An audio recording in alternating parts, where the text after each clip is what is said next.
మహిళగా మంత్రి పదవి బాధ్యతలు నిర్వర్తిస్తున్న రోజా సెల్వమణి గారికి ఒక మనవి, సూచన, హెచ్చరిక. రోజా గారు, మహిళల నుంచి మన సమాజం, ఇతరులు కాస్త సభ్యత, సంస్కారం, హుందాతనం ఆశిస్తారు.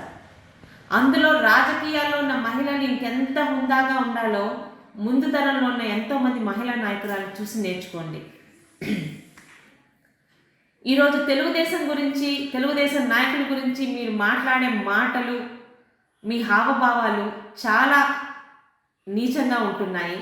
ముఖ్యంగా మీకు ఎలా ఉందో నాకు తెలియదు, కానీ మీ గురించి ఆంధ్ర రాష్ట్రంలో ఇతర మహిళలు తిరుగుతున్న తిట్లు అవన్నీ వింటుంటే మీరు ఏ పార్టీ వారైనా సరే కానీ మహిళ కాబట్టి మహిళలుగా మేమందరం కూడా సిగ్గుపడుతున్నాం. ఏ రంగంలో మహిళలు ఎలా ఉండకూడదో అలా ఉంటున్నారు మీరు. ఈరోజు 175 నియోజకవర్గాల్లో తెలుగుదేశం పార్టీ అభ్యర్థుల గురించి నోరు పారేసుకుంటున్నారు.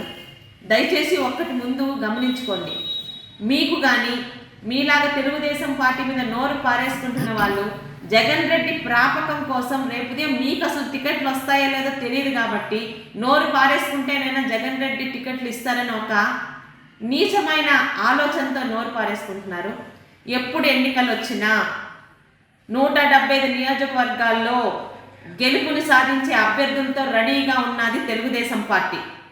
ఇక ఓటమి బాటే కాదు, పతనావస్థకు చేరుకున్న మీ వైఎస్ఆర్పీ పార్టీలో అసలు రేపుదే మీకు టికెట్ ఇస్తారో లేదో ముందు అది కనుక్కొని అప్పుడు మాట్లాడితే బాగుంటుంది. దయచేసి నోరుని అదుపులో పెట్టుకుంటే మహిళగా అయినా ఆ కొంచెం గౌరవమైనా మీరు నిలుచుకుంటారని ఆశిస్తూ మీ తోటి మహిళగా ఉంటున్న మీ సోదరి గౌతు శిరీష.